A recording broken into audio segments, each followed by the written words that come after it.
Hi friends, നിങ്ങളെനിക്ക് George ശാംസിന്റെ പുതിയ വീഡിയോയിലേക്ക് സ്വാഗതം. അപ്പം ഇന്നത്തെ വീഡിയോയിൽ നമ്മൾ മോസ്റ്റാറിന്റെ കുറച്ച് കാഴ്ചകളാണ് കാണിക്കാൻ പോകുന്നത്. അപ്പം വീഡിയോ സ്കിപ്പ് ചെയ്യാതെ കാണാൻ നോക്കാം.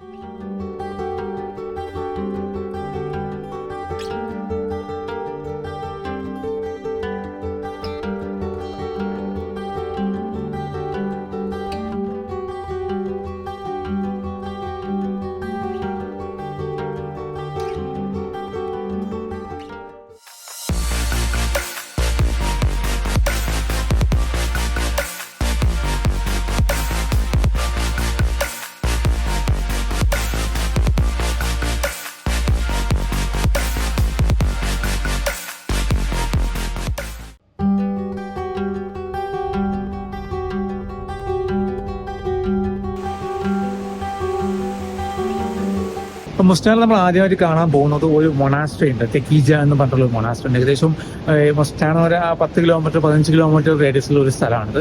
50th സെഞ്ചുറിയിൽ ഉണ്ടാക്കിയ ഒരു മൊണാസ്ട്രിയാണ്.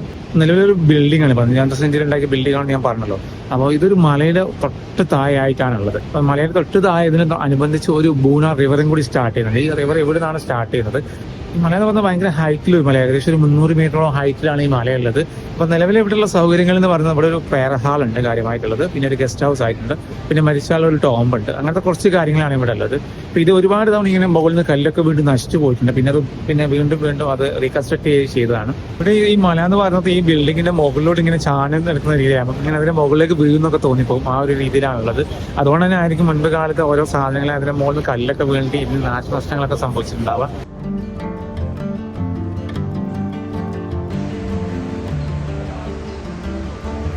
ഈ മൊണാസ്ട്രിക്ക് 2 ഫ്ലോറിലായിട്ടാണുള്ളത്. മൊത്തം വുഡൻ ഫ്ലോർസ് ഒക്കെ ആണുള്ളത്. പിന്നെ നമ്മുടെ മുകളിലാണെങ്കിൽ മച്ച് പോലെ നമ്മുടെ മരം കൊണ്ടുള്ള മച്ചകളാണുള്ളത്. പിന്നെ ഒരുപാട് വിൻഡോകളൊക്കെ ഉണ്ടാവും. വിൻഡോകളൊക്കെ കൂടുതലും ആ വെള്ളച്ചാട്ടത്തിന്റെ അല്ലെങ്കിൽ ആ ഒരു റിവർ സ്റ്റാർട്ട് ചെയ്യുന്ന സ്ഥലത്തേക്കുള്ള പോയിന്റ് ചെയ്യുന്ന രീതിയിലാണ് കാണാൻ പറ്റുന്ന രീതിയിലാണുള്ളത്. പ്രാർത്ഥനകൾക്ക് ഇപ്പോഴും യൂസ് ചെയ്യുന്ന ഒരു സ്ഥലം കൂടിയാണ്. പ്രാർത്ഥനയുടെ സമയത്തൊക്കെ ഇവിടെ വിസിറ്റ് ചെയ്യാൻ പറ്റില്ല. നല്ല തണുപ്പാണ്. നമ്മൾ ചെരുപ്പൊക്കെ ഊരി വെച്ചിട്ട് വേണം അവിടെ കയറാൻ. നമ്മൾ സോക്സ് ഇട്ട് വരികയാണെങ്കിലും കാല് നമ്മൾ നല്ല സോക്സ് ഇട്ടിട്ടും നമുക്ക് നല്ല തണുപ്പ് ഫീൽ ചെയ്യുന്നുണ്ട് നിലത്ത് ചവിട്ടുമ്പോൾ. ഇവിടെ ഒരു അറബിക് സ്റ്റൈലുള്ള ഒരു മജ്ലിസ് പോലത്തെ സെറ്റപ്പ് ഒക്കെ ഉണ്ട്. ഗസ്റ്റ് ഹൗസ് പോലെയാണ് ഇപ്പോൾ ഈ ഒരു ഏരിയ ഉള്ളത്. താഴെ പ്രേരണയുള്ള സൗകര്യങ്ങളുണ്ട്. ഇതിനുള്ളിൽ നമുക്ക് പഴയകാലത്ത് അവർ ഉപയോഗിച്ചിരുന്ന ബാത്റൂം സൗകര്യങ്ങളൊക്കെ കാണാൻ പറ്റും. അല്ലെങ്കിൽ അംഗശുദ്ധീകരിക്കാൻ ഉടുവെടുക്കാനൊക്കെ സൗകര്യങ്ങൾക്ക് ഇതിനെപ്പോഴും പഴയകാലത്തുള്ള രീതിയിൽ അതിപ്പോഴും അതേപോലെ നിലനിർത്തിയിട്ടുണ്ട്. അപ്പോൾ അത് ഉപയോഗിക്കുന്നുണ്ടോ എന്ന് തോന്നുന്നില്ല.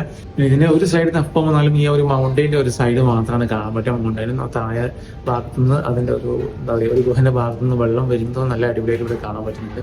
അപ്പൊ 15th സെഞ്ചുറിയിൽ ഉണ്ടാക്കിയതാണെന്നാണ് പറയപ്പെടുന്നത്. അപ്പൊ അതുകൊണ്ട് തന്നെ അപ്പൊ അതിൻ്റെതായ ഒരു സ്റ്റൈല് മൊത്തത്തിലാണ്. ഇതിപ്പോ തുർക്കിക്കാർ ഓട്ടോമൻ ഭരണകാലത്ത് ഉണ്ടാക്കിയ ഒരു സ്ട്രക്ചറാണത്.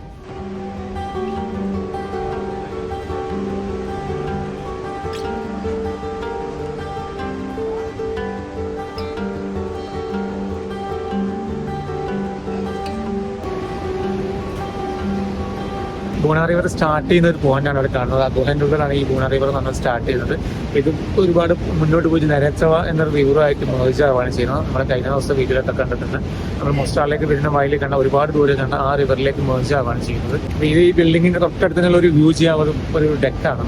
നല്ലൊരു വ്യൂ കിട്ടും. ഇതിന്റെ ഒരു ഔട്ട് സൈഡ് വ്യൂ നല്ല രീതിയിൽ കിട്ടുന്ന ഒരു സ്ഥലമാണ്. നമുക്ക് ഇതിന്റെ ഓപ്പോസിറ്റ് സൈഡിലേക്ക് അപ്പുറത്തോടെ ബ്രിഡ്ജ് വഴി പോകാനും പറ്റും.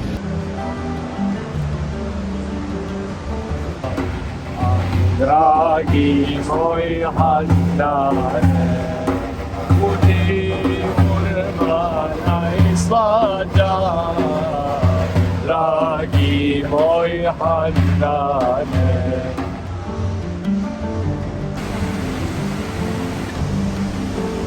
ആ മൊണാസ്ട്രിയുടെ ഓപ്പോസിറ്റ് സൈഡിലേക്ക് നമുക്ക് പോകാൻ പറ്റും. അത് കുറച്ച് ബാക്കോട്ട് വന്നിട്ട് ഒരു ബ്രിഡ്ജ് എടുത്തിട്ട് നമുക്കിങ്ങനെ കുറച്ച് നടന്നാൽ മാത്രമേ അവിടേക്ക് എത്താൻ പറ്റും. അപ്പോൾ ഞങ്ങൾ അങ്ങോട്ട് പോയിക്കൊണ്ടിരിക്കുകയാണ്. പിന്നെ ഇവിടേക്ക് എൻട്രൻസ് ഫീ ഉണ്ട്. ഒരാൾക്ക് 10 മാർക്കാണ്. ഇവിടുത്തെ ഒരു 10 മാർക്ക് കൊടുത്താൽ മാത്രമേ അങ്ങോട്ട് കയറാൻ പറ്റൂ. അതിന് പുറമെ 2 മാർക്ക് നമ്മൾ വണ്ടി ഉണ്ടെങ്കിൽ പാർക്കിങ്ങും ആ സൈഡിൽ കൊടുക്കണം. ഈ റിവറിന്റെ സൈഡിൽ മൊത്തം റെസ്റ്റോറൻറ്റ്സ് ആണ്. അപ്പം ഇവിടെ ഏത് ടൂറിസ്റ്റ് സ്പോട്ടിൽ പോയാലും അത്യാവശ്യം നല്ലൊരു വ്യൂ ഉള്ള സ്ഥലത്തൊക്കെ ഇതിന്റെ റെസ്റ്റോറൻറ്റ്സ് ഒരുപാട് കാണാൻ പറ്റും. പക്ഷെ ആൾക്കാരൊക്കെ നല്ല ഫ്രണ്ട്ലി ആണ്. നമ്മൾ അവിടെ പോയിട്ട് ഫോട്ടോ എടുത്ത് അവർക്ക് പ്രശ്നം അങ്ങനത്തെ പ്രശ്നങ്ങളൊന്നുമില്ല. വഴി ചോദിച്ചാലും അങ്ങനത്തെ പ്രശ്നമൊന്നുമില്ല. നല്ല ഫ്രണ്ട്ലി ആയിട്ടുള്ള ആൾക്കാരാണ് അവിടെ ഉള്ളത്.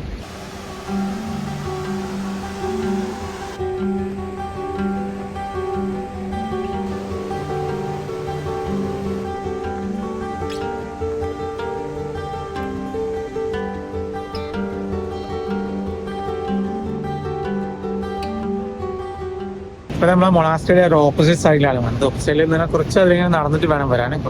കുറച്ച് സ്റ്റെപ്സ് എടുക്കണം, ഒരു 2 മിനിറ്റ് നടക്കാനുണ്ട്. നല്ല ദൂരമൊന്നുമില്ല കേട്ടോ. ഇവിടെ വന്ന് നമുക്ക് ഫോട്ടോസ് എടുക്കാം. ഇതിന്റെ മൊണാസ്ട്രി ബാക്കിലായിട്ടും ഒരു കേവ് ബാക്കിലായിട്ട് നല്ല നല്ല ഫോട്ടോസ് ഒക്കെ എടുക്കാൻ പറ്റും.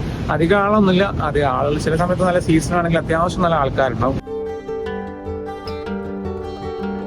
ഞങ്ങൾ മൊസ്റ്റാറിന്ന് പോകുന്ന വഴിയിലൊരു എന്താ പറയുക, ഒരു കൃഷിന്റെ പാടം കണ്ടപ്പോൾ നിർത്തി നോക്കിയതാണ്. അപ്പോൾ ഇവിടെ കാര്യമായിട്ടുള്ള സ്ട്രോബെറിന്റെ കൃഷിയുണ്ട്, പിന്നെ ചെറി പോലത്തെ കൃഷികളൊക്കെ കാണുന്നുണ്ട്.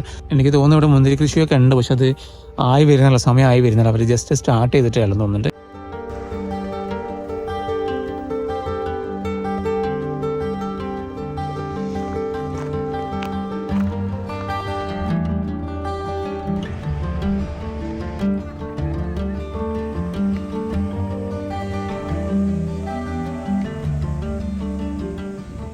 അപ്പോൾ ഞങ്ങൾ മൊണാസ്ട്രിയുടെ കാഴ്ചകളൊക്കെ കണ്ട് ഞങ്ങളിപ്പോൾ ഈ മോസ്റ്ററിലെ ഓൾഡ് ബ്രിഡ്ജ് കാണാൻ വേണ്ടി വന്നിട്ടാണ്. ഈ ഓൾഡ് ബ്രിഡ്ജ് എന്ന് പറഞ്ഞാൽ ഭയങ്കര ഫേമസ് ആയ ഒരു ഓൾഡ് ബ്രിഡ്ജാണ്. 1800 മറ്റോ ഉണ്ടാക്കിയൊരു ബ്രിഡ്ജായിരുന്നു. അപ്പോൾ 1993 ആ കാലഘട്ടത്തിലുണ്ടായ യുദ്ധത്തിൽ തകർന്നു പോവുകയും തുടർന്ന് യുനെസ്കോ ഇടപെട്ടിട്ട് അത് പുനർനിർമ്മിക്കുകയാണ് ചെയ്തത്. അപ്പോൾ യുനെസ്കോ ഹെറിറ്റേജ് സൈറ്റിൻ്റെ ഒരു ഭാഗം കൂടിയാണ് ഈ കാണുന്ന മോസ്റ്ററിലെ ഓൾഡ് ബ്രിഡ്ജ് എന്ന് പറയുന്നത്.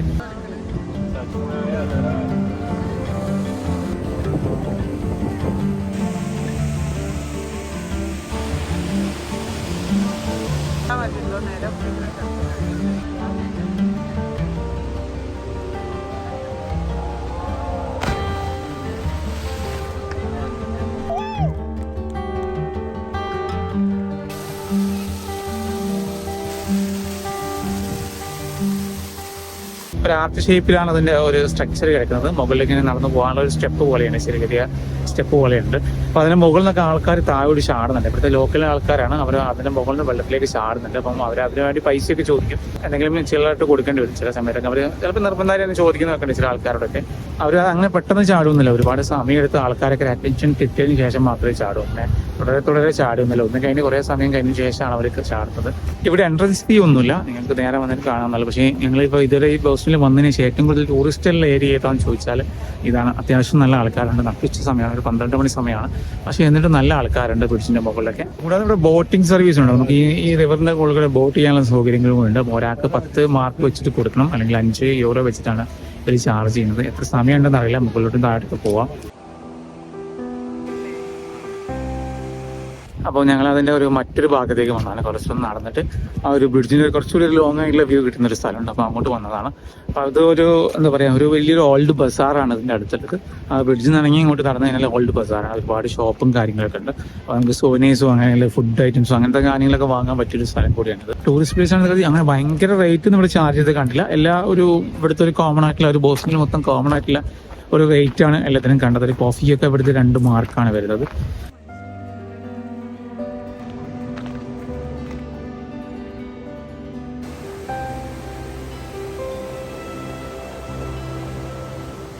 ഈ കാണുന്ന ബ്രിഡ്ജ് എന്ന് പറഞ്ഞാൽ നമ്മളെ മറ്റേ ഓൾഡ് ബ്രിഡ്ജിന്റെ അതേ രൂപത്തിൽ ഒരു ചെറിയൊരു മിനിയേച്ചർ വേർഷനാണ് കാണുന്നത്.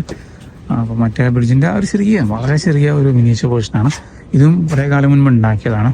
ലുക്കിലും അതിന്റെ ആർക്ക് ഷേപ്പിലൊക്കെ അതിൻ്റെ ഒരു സിമിലാരിറ്റി ഉണ്ട്.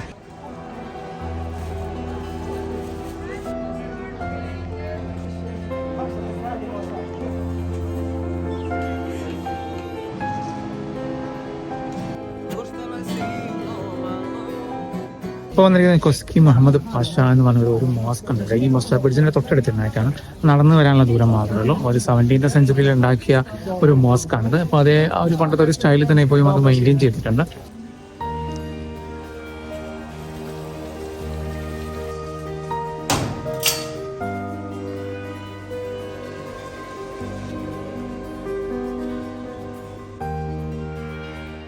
ഇവിടെ വന്നാൽ എന്താണ്, നമ്മളൊരു പഴയകാലത്ത് ഒരു സിറ്റിയിലേക്ക് വന്ന് പെട്ടാൽ ഒരു ഫീലാണ്. ആ ഒരു ബിൽഡിങ്ങുകളുടെ സ്റ്റൈല്, അല്ലെങ്കിൽ പഴയകാലത്തെ പള്ളികൾ, പഴയകാലത്തെ ചർച്ചുകൾ, പഴയകാലത്തെ ബ്രിഡ്ജ്. അപ്പോൾ അങ്ങനെയൊക്കെ ആകുമ്പോൾ നമുക്ക് ഒരു പഴയകാലത്തെ ഒരു ഫീലാണ് ഇവിടെ വരുമ്പോൾ കേട്ടോ. അങ്ങനെ ഈ ഒരു ഏരിയയിൽ അങ്ങനെ പുതിയ ബിൽഡിങ്ങുകളോ അല്ലെങ്കിൽ ഒരു പുതിയ രീതിയിലുള്ള ബിൽഡിങ്ങുകളോ നമുക്കവിടെ കാണാൻ പറ്റില്ല. എല്ലാം ഒരു ഓൾഡ് ലുക്കിലുള്ള മോസ്കുകൾ, ഓൾഡ് ലുക്കിലുള്ള ബ്രിഡ്ജുകളൊക്കെ നമുക്ക് ഇവിടെ കാണാൻ പറ്റുന്നില്ല. നിങ്ങൾ ബോസ്റ്റണിൽ വരുന്നുണ്ടെങ്കിൽ ഒരു ദിവസം ഇവിടേക്ക് മാറ്റി വെക്കുന്നത് നല്ലതാണ്. നിങ്ങൾക്ക് വേണമെന്നുണ്ടെങ്കിൽ സെറേമോന്ന് ഒരു ഡേ ട്രിപ്പിൽ വേണമെങ്കിൽ വരാം, അല്ലെങ്കിൽ ഒരു ദിവസം ഇവിടെ താമസിച്ചിട്ട് കാഴ്ചകൾ കാണാൻ പറ്റും.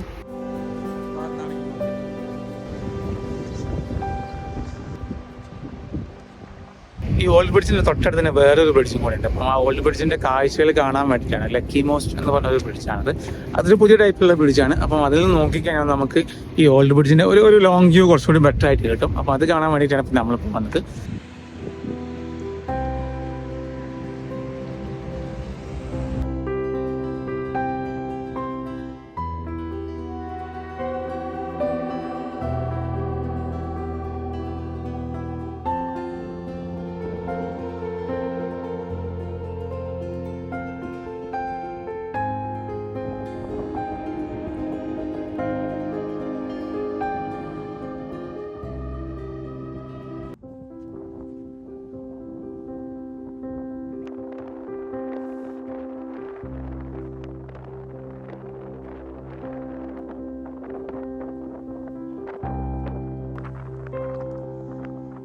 അപ്പോൾ ഞങ്ങൾ ഫോർട്ടിക്കയുടെ കാഴ്ചകളൊക്കെ കണ്ടോ. ഫോർട്ടിക്കയുടെ കാഴ്ച എന്ന് പറഞ്ഞാൽ അടിപൊളി കാഴ്ച തന്നെയാണ്. കാരണം ആ ഒരു വലിയൊരു ഗ്ലാസ് ബ്രിഡ്ജ് ഉണ്ട് അവിടെ.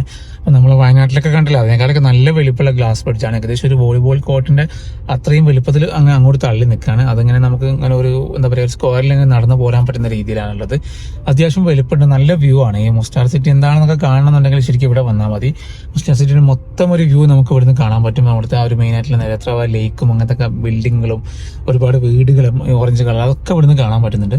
ഇതിന്റെ മുകളിൽ ബോസ്റ്റണിന്റെ ഒരു വലിയൊരു ഫ്ലാഗും കൂടി ഉണ്ട്. പിന്നെ അത് കൂടാതെ ചെറിയൊരു റെസ്റ്റോറന്റും അങ്ങനത്തെ സെറ്റപ്പ് ആണ് ഇവിടെ ഉള്ളത്. പിന്നെ ഇങ്ങോട്ടുള്ള റോഡ് അത്ര ഒരു സ്മൂത്ത് അല്ല, മീൻസ് ഒരു പഴയ കാലത്തെ റോഡാണ്. ഒരുപാട് കുഴികളും കുണ്ടുകളൊക്കെ ഉണ്ട്, എന്നാലും കുഴപ്പമില്ല. പിന്നെ ഇവിടുത്തെ ഡ്രൈവിംഗ് കുറച്ചുകൂടി നല്ലൊരു ബെറ്റർ ആട്ടോ. നമ്മളിങ്ങനെ കയറ്റം കയറി വരുന്നത് കണ്ടാൽ ആരായാലും ഒന്ന് നിർത്തി അവർ നല്ല രീതിയിൽ സൈഡാക്കി തരും. അതൊരു നല്ലൊരു കാര്യം തന്നെയാണ് ഇവിടുത്തെ സംബന്ധിച്ചിടത്തോളം. പിന്നെ ഇവിടെ വരാനും ആ ഗ്ലാസ് ബ്രിഡ്ജ് കയറാനും ഒരു ടിക്കറ്റും ഇല്ല, ഒരു 5 പൈസ കൊടുക്കുന്ന കാര്യമില്ല. നിങ്ങൾക്ക് പാർക്കിങ്ങിന് പൈസ കൊടുക്കുന്ന കാര്യമില്ല. പാർക്കിംഗ് ഫ്രീ ആണ്, ഗ്ലാസ് ബ്രിഡ്ജ് ഫ്രീ ആണ്, എല്ലാ കാര്യങ്ങളും ഫ്രീ ആണ്. അപ്പോൾ നിങ്ങൾ വരാൻ പറ്റുന്നുണ്ടെങ്കിൽ ഓസ്ട്രേലിയ വരികയാണെങ്കിൽ തീർച്ചയായിട്ടും വരേണ്ട ഒരു സ്ഥലമാണ്. ഒരു ചിലവില്ലാതെ കാണാൻ പറ്റുന്ന ഒരു സ്ഥലമാണ്.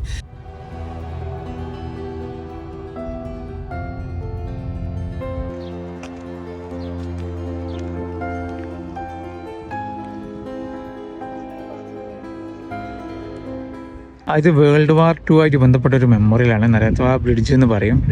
നശിപ്പിക്കപ്പെട്ടതാണെന്ന് തോന്നുന്നു. പിന്നെ അതിങ്ങനെ ഒരു മെമ്മറി ആയിട്ട് കീപ്പ് ചെയ്യാണ്. അതിന് രണ്ട് സൈഡിലൊക്കെ ട്രെയിനിൻ്റെ ബോഗുകളെ പോലെയൊക്കെ എന്തോ ഉണ്ട്, അത് കാണാൻ പറ്റുന്നുണ്ട്. നരേത്ര റിവർ ക്രോസ് ചെയ്യുന്ന രീതിയിലാണ് ഈ ബ്രിഡ്ജ് ഉണ്ടായിരുന്നത്. സെക്കൻഡ് വേൾഡ് വാർ ടൈമിൽ എന്തോ ഇത് നശിപ്പിക്കപ്പെടുകയും അങ്ങനെ ചെയ്ത് അതിൻ്റെ മെമ്മറി ആയിട്ടാണ് ഇത് നിലനിർത്തിയിരിക്കുന്നത്.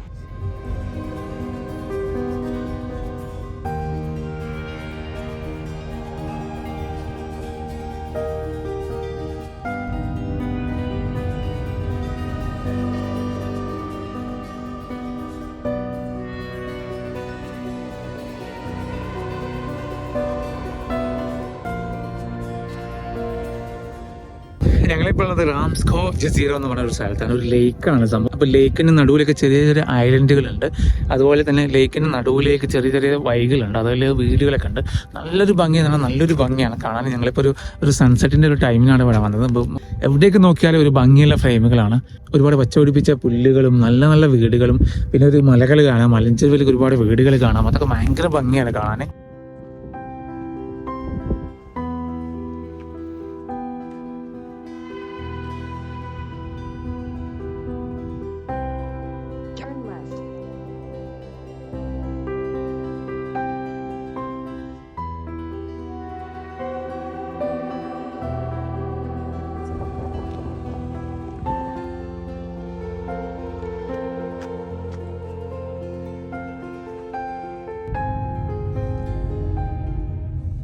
ഭയങ്കര കിട്ടുന്ന സ്ഥലമാണ് കേട്ടോ. കാരണം ഇതെന്ന് പറഞ്ഞാൽ ഇങ്ങനെ ഈ ലേക്കിൻ്റെ നടുവിലേക്ക് ഇങ്ങനെ ഇറങ്ങി കിടക്കുന്ന ഒരുപാട് ലാൻഡുകളുണ്ട്. അങ്ങനത്തെ ഒരുപാട് സ്ഥലത്താണ് ഞങ്ങൾ പോയത്. ഇതിൽ പോകുമ്പോൾ തന്നെ നല്ല ലക്ഷറി ഏരിയൻ്റെ ഒരു ഫീലാണ്. കാരണം ഇവിടുത്തെ വീടുകൾക്ക് അത്യാവശ്യം നല്ല വീടുകളാണ്, നല്ല ചെറിയ ചെറിയ റോഡുകളാണ്.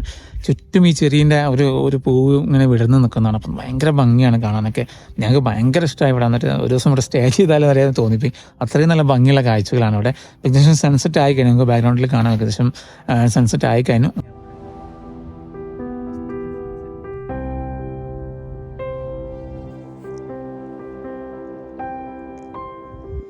അപ്പോൾ ഇന്നത്തെ വീഡിയോ ഞാൻ അവിടെ അവസാനിപ്പിക്കുകയാണ്. വീഡിയോ നിങ്ങൾക്ക് ഇഷ്ടമാണെന്ന് വിചാരിക്കുന്നു. അപ്പോൾ വീഡിയോ ഇഷ്ടമായെങ്കിൽ നിങ്ങൾ ചാനൽ സബ്സ്ക്രൈബ് ചെയ്യുന്ന കാര്യം ഒന്ന് പരിഗണിക്കണം.